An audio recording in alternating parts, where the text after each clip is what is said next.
Amables estudiantes, es muy grato comenzar a conversar con ustedes sobre el documento del Papa Amoris Laetitia que vamos a tratar en este curso. El Papa habla mucho de la palabra discernimiento. Esa fue la razón por la cual en esta semana vamos a dedicarle un tiempo especial en tres momentos. Primero, el discernimiento en el Nuevo Testamento. Segundo, el discernimiento como se desprende de la moral del Concilio Vaticano II. Y tercero, ya en el mismo documento del Papa. Damos pues inicio a la conversación sobre el discernimiento en el Nuevo Testamento. Y lo primero que tengo que decir es que el origen del cristianismo se inicia con la revelación de Dios que acontece en Jesucristo. Es el punto de partida para el cristianismo, y lo que Dios revela en Jesucristo son dos cosas. Primero, a sí mismo, Dios revela lo que es Dios, y segundo, el plan que tiene sobre la humanidad, que es la divinización del ser humano. Precisamente la constitución del concilio sobre la Sagrada Escritura, sobre la revelación, y la Sagrada Escritura que consigna esa revelación, dice en el numeral 2, dispuso Dios en su sabiduría revelarse a sí mismo y dar a conocer el misterio de su voluntad, y es este. Los hombres, por medio de Cristo, Verbo encarnado, tienen acceso al Padre en el Espíritu Santo y se hacen partícipes de la naturaleza divina. Ahora bien, Dios no revela una moral en ningún momento. Simplemente, al revelarse a sí mismo al ser humano, el ser humano queda revelado. Entonces de allí resulta una antropología teológica. Y esa antropología teológica nos permite comprender cómo es el ser humano según lo comprende Dios mismo en su revelación. Ahora bien, toda antropología pregunta por tres asuntos fundamentales. Primero, pregunta sobre el origen del ser humano, de dónde venimos. Segundo, sobre su constitutivo, qué es el ser humano. Y tercero, cuál es el destino del ser humano. En la revelación en Jesucristo tenemos la respuesta a estas tres preguntas. El origen del ser humano, según la revelación consignada en el Nuevo Testamento, es: el ser humano es creado en Cristo y por Cristo. Dice San Pablo en Gálatas 1, 15, 17, todo ha sido creado en Él, por Él y para Él. Y eso es fundamental. La respuesta la tenemos ya sobre el origen del ser humano. El ser humano proviene de una creación de Dios en Cristo. El segundo elemento es un poco más extenso y me voy a referir a él en diversos puntos diferentes que ustedes pueden anotar en lo que están leyendo. Vamos a hablar de el ser humano según la revelación, que es su divinización por la gracia, que produce un ser nuevo, produce un renacer. Dice San Pablo que se trata de una nueva criatura. Dice que una nueva criatura es lo que resulta de la divinización que ocurre por la gracia, lo dice en Gálatas 6:15. Y en 2 Corintios 5:17 dice que el que está en Cristo es una nueva creación. Pasó lo viejo, todo es nuevo. Explica San Pablo que se llega a ser una especie de nuevo Adán y que así como teníamos la imagen del hombre terrestre, llevaremos también la imagen del celeste, 1 Corintios 15:49. Se adquiere una nueva imagen según San Pablo. Entonces dice que es imagen de la gloria de Dios en 1 Corintios 11:7.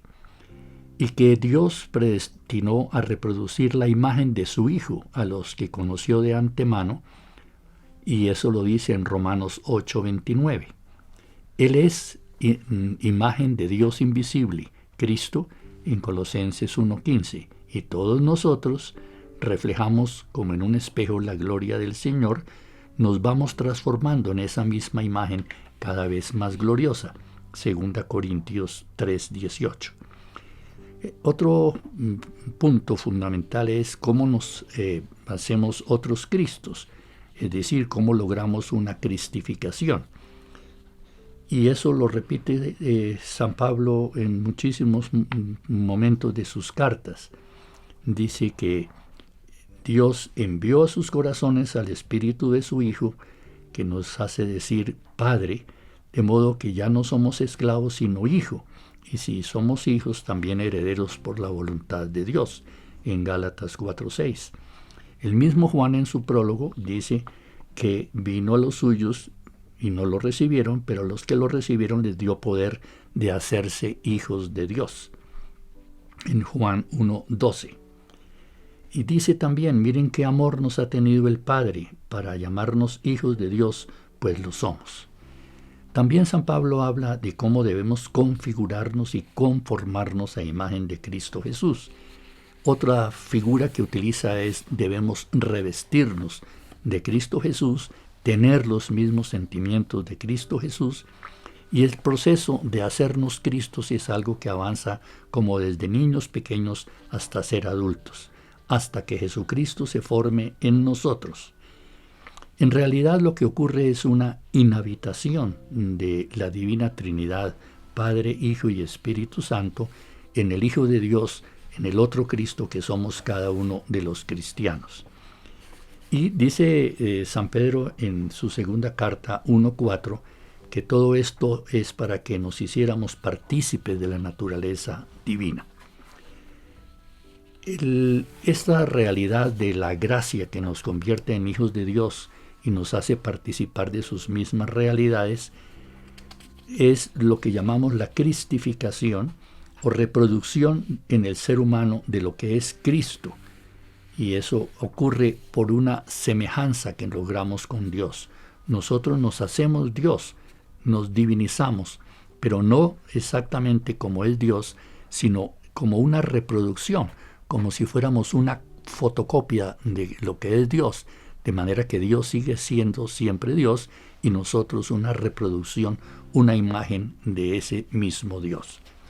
De esa manera, pues vemos que el constitutivo del ser humano es hacernos otros Cristos, hijos de Dios, partícipes de la divinidad, como una copia, una réplica de Cristo, que es Hijo de Dios humanado. Ahora, el cristiano para lograr esa divinización tiene que ejercitarse con su actividad moral. El cristiano logra su divinización por medio de su actuar moral. Y esta vida moral opera en razón de su conciencia, con la que discierne el bien que debe hacer y el mal que debe evitar. Así aparece el discernimiento como el mecanismo para ejercer la moral. En el Nuevo Testamento, este discernimiento que opera la conciencia del cristiano en razón de la gracia que lo constituye es propuesto por San Pablo detallada y abundantemente en sus cartas. Y mirando detalladamente eso que presenta San Pablo, decimos que la plenitud moral es en razón de la cristificación por la cual nos hemos hecho hijos de Dios, ocurre gracias a ese don de Dios que llamamos la copia que sucede en nosotros de la divinidad, no por la ley. San Pablo es muy drástico en esto. En Gálatas 2, 19, 21, dice que Dios, Jesucristo, me amó y se entregó a sí mismo por mí. No quiero anular la gracia de Dios, porque si por la ley se obtuviera la justicia, Cristo hubiera muerto en vano. La fe nos justifica, la ley no nos justifica. Recibimos la promesa que es el Espíritu Santo, que nos es dado precisamente para obrar nuestra vida moral. Por eso el cristiano se guía por el Espíritu, no por sometimiento a la ley. Esto quiere decir que el Espíritu Santo está en nuestra conciencia para que podamos nosotros discernir lo que es correcto, lo que es bueno. La vida moral del cristiano, la ley llevó paulatinamente al pueblo de Israel hasta que llegó Cristo, y es entonces cuando por la fe se llega a ser justo, a ser otro Cristo, a ser justo como Dios es justo, santo como Dios es santo. Esto lo dice San Pablo en Efesios 2, 13, 16. Así, la vida moral del cristiano sucede por el bien obrar detectado por la conciencia propia de su ser cristificado, logrado por la fe. Esta conciencia es guiada por el Espíritu Santo, para lo cual se requiere el discernimiento. Veamos entonces qué es el discernimiento en la vida moral según el Nuevo Testamento.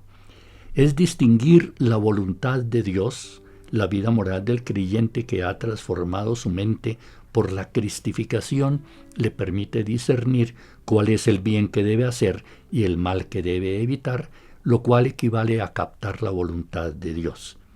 Dice San Pablo en el texto fundamental que nos interesa, que es Romanos 12, dice: no se acomoden al mundo presente, sino que transfórmense mediante la renovación de su mente, de forma que puedan discernir cuál es la voluntad de Dios, lo bueno, lo agradable y lo perfecto.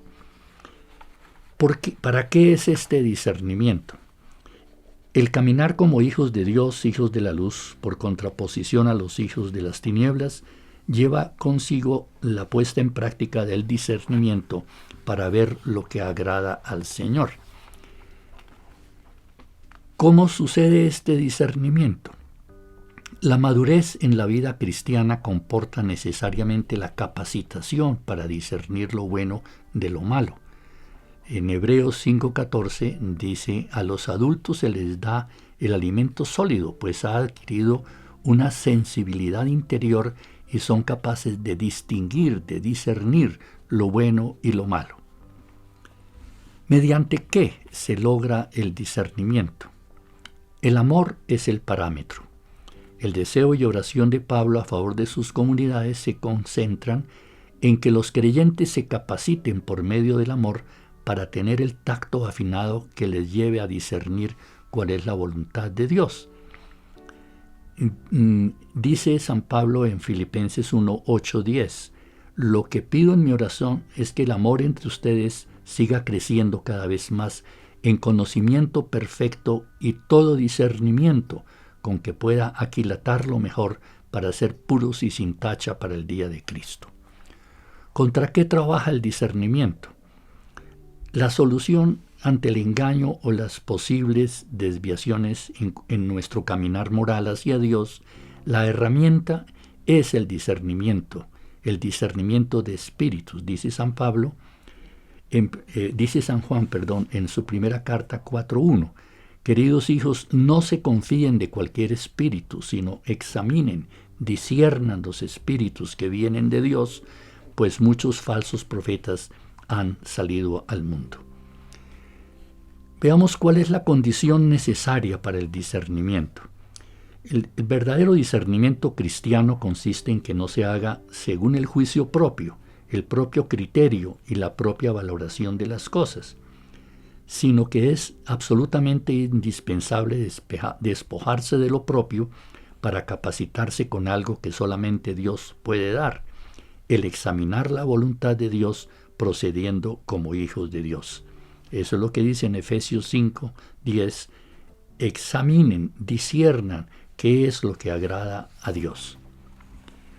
La exigencia fundamental para la vida moral del cristiano es el discernimiento. Es la frase que les mencionaba de Romanos 12, 1 siguientes. Allí habla en griego de cómo hay que hacer una metamorfosis de la mente, metamorfose kataton nun, dice en griego, para que puedan discernir, usando la palabra dokimatsen, lo que agrada a Dios. La contraposición entre la sabiduría de este mundo y el discernimiento. San Pablo en la 1 Corintios 20:28 y en 1 Corintios 2:6-8 nos afirma que el cristiano, en contra de un sistema configurado por un saber que tiene escala de valores que implica el aprecio de lo fuerte y de lo santo y de lo sabio, junto con el desprecio de lo débil y lo plebeyo, ese no es el discernimiento propio del cristiano, sino que el discernimiento cristiano tiene su consistencia en el mensaje de la cruz, que es más radical de lo que comporta el mundo, y en contraposición a la sabiduría del mundo está la que alcanza por el discernimiento que logran los transformados en Cristo por la gracia. Se requiere discernimiento personal para realizar su propia vida moral conforme a la propia cristificación lograda por la gracia a partir de la fe. Dice San Pablo en Gálatas 6:4, así que cada cual examine, discierna su propia conducta y busque solo en él posibles motivos para sentirse satisfecho y no en otros, pues cada uno lleva su propia carga. Dice también en 2 Corintios 13:5, examínense, es decir, disciernan dentro de sí mismos para comprobar si ustedes se mantienen firmes en la fe. Pónganse a prueba ustedes mismos. ¿No reconocen que Jesucristo está en ustedes? Ahora, no se realiza este discernimiento en función de determinados contenidos mentales que marquen un camino, sino de una experiencia más original y profunda surgida del amor cristiano hacia los demás, según los valores propios de Cristo, ya que cada cristiano ha sido transformado en otro Cristo, en hijo o hija de Dios. Esto lo explica San Pablo en la carta a los Filipenses 2, versículos 1-17. Así que en cada uno en su propia existencia, en su propia experiencia, podrá discernir la voluntad divina que consiste en hacer el bien a los demás. Dice San Pablo, pido en mi oración que su amor crezca cada vez más en conocimiento y todo tipo de experiencia para que puedan aquilatar, discernir lo mejor y lleguen limpios y sin tropiezos al día de Cristo. Filipenses 1:9. Examinen, disciernan qué es lo que agrada al Señor. Ya vimos en Efesios 5:10. Examinen, disciernan todo y quédense con lo bueno. Ahora bien, este discernimiento se realiza según los valores que el Señor quiere.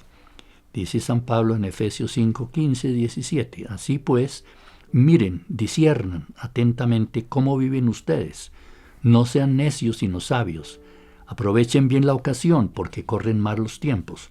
Por tanto, no sean insensatos, traten de comprender, discernir cuál es la voluntad del Señor. Este discernimiento, en último término, proviene del Espíritu Santo que está en la conciencia de cada persona. Y así la última palabra no la tiene el propio sujeto, como tampoco lo tiene la norma, la ley. La última palabra pertenece solamente al Espíritu de Dios, que mediante el discernimiento nos descubre lo que agrada al Señor. San Ignacio de Loyola, en sus ejercicios espirituales, fue benemérito en el análisis del discernimiento, el discernimiento de los espíritus, y nos presenta criterios de ese discernimiento. Los tres fundamentales criterios del discernimiento son utilizar el sentido común, segundo, tener en cuenta los criterios morales, y finalmente seguir unas reglas que él propone.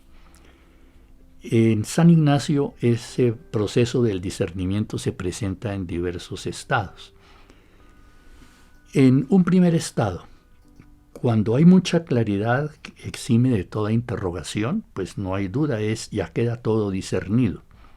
Pero hay un segundo estado, cuando siente la persona emociones alternadas de consolación o de desolación, en varios y contradictorios sentidos sobre lo que está eligiendo, hasta que poco a poco se descarta la decisión y se logra obtener la que es la más correcta.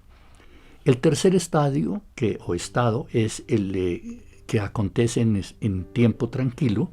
Nuestra racionalidad se convierte más claramente en instrumento de la voluntad de Dios, es la operación del discernimiento personal.